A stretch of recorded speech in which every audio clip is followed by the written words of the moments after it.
My husband just finished putting together this mirror and I think it is so adorable. It literally took him 5 minutes. You just had to put in these screws on each side and then the bottom, the base, and you are good to go.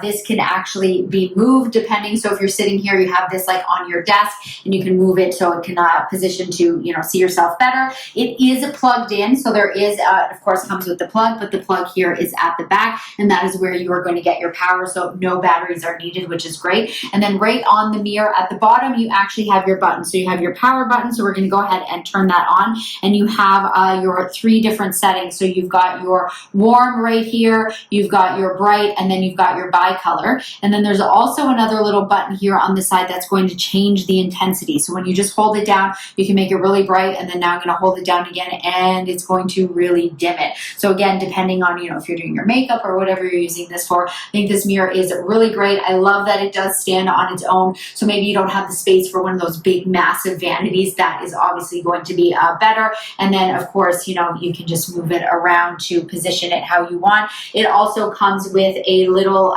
10 times mirror that you can just kind of stick on there if you want. You can put this on any one of your mirrors, or you can kind of just, small enough to stick it into your purse. It also even comes with a little wipe so that you can wipe down and clean your mirror, because oftentimes we get those little smudgy fingers. So yeah, if you are looking for a really great mirror that is not too big, but big enough to do everything, that you need it to, this one right here, it's great.